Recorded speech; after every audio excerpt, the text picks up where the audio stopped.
Di dalam nama Allah Bapa, Putra, dan Roh Kudus, Allah yang Esa, itulah yang membimbing kita untuk mendengarkan firman-Nya. Amin.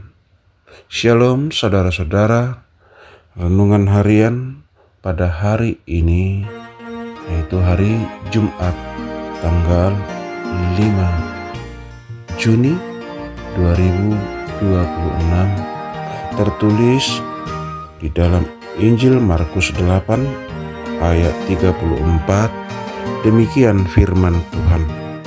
Lalu Yesus memanggil orang banyak dan murid-muridnya dan berkata kepada mereka, "Setiap orang yang mau mengikut aku, ia harus menyangkal dirinya, memikul salibnya, dan mengikut aku." Demikianlah pembacaan firman Tuhan. Saudara-saudara, firman ini adalah reaksi daripada perkataan Petrus yang menyatakan ketika Yesus menyatakan bahwa dia akan menderita dan dia akan ditolak, maka Petrus bereaksi menyatakan, "Jauhlah itu kiranya daripadamu."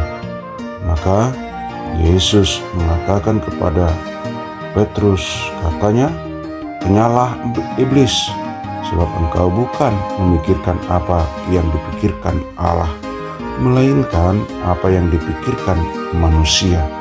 Dan sambungannya adalah bahwa Yesus mengatakan setiap orang yang mau mengikut aku, ia harus menyangkal dirinya, memikul salibnya, dan mengikut aku.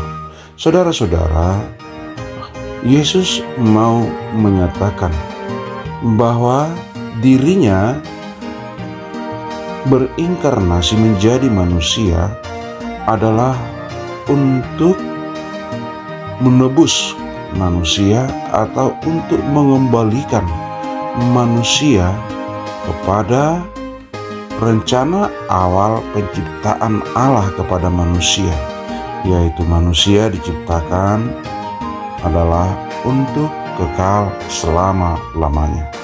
Tetapi karena dosa, manusia menjadi jauh dan mati. Oleh karena itu, Yesus datang adalah untuk mengembalikannya, supaya manusia itu kembali menyatu kepada Allah dan mempunyai hidup yang kekal. Oleh karena itu, saudara-saudara, maka ketika Yesus mengatakan, "Setiap orang yang mengikut aku, dia harus menyangkal dirinya dan memikul salibnya, ikutlah aku."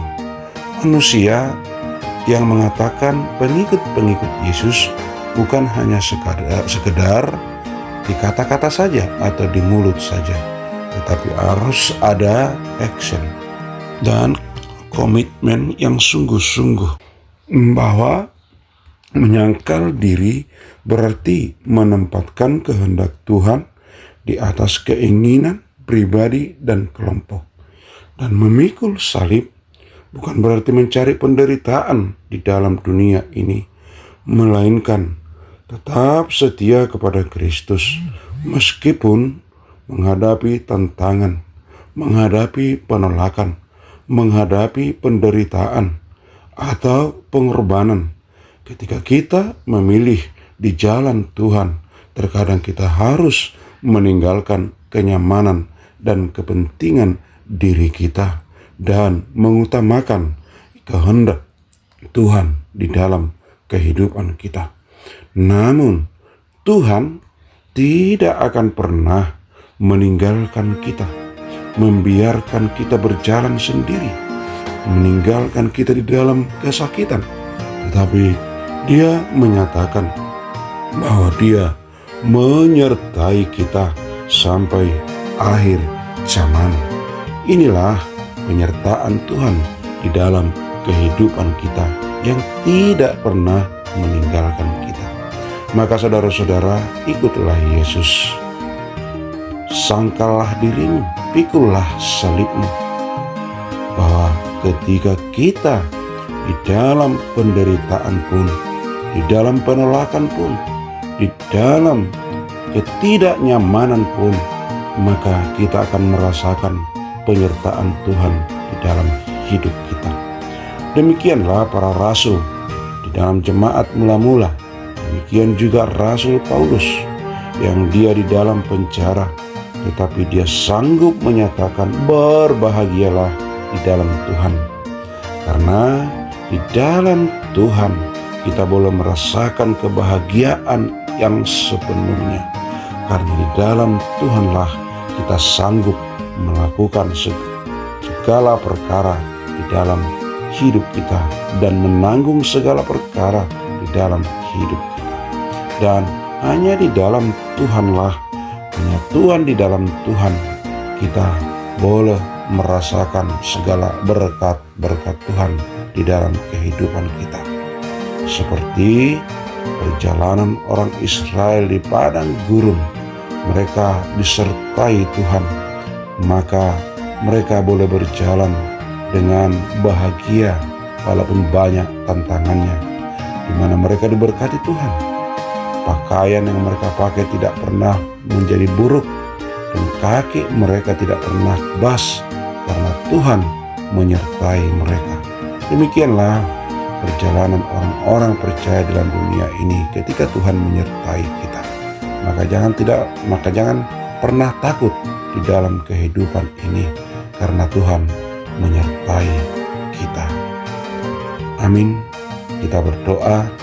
Terima kasih Tuhan atas firman-Mu dan renungan hari ini yang membuat kami menjadi kuat dalam kehidupan kami.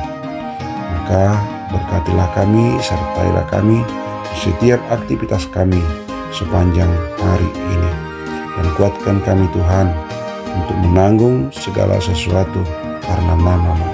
Karena nama Yesus Kristus Tuhan kami. Anugerah Tuhan kita Yesus Kristus, kasih setia Allah Bapa, dan persekutuan Roh Kudus, itulah yang menyertai kita sampai selama-lamanya. Amin. Shalom.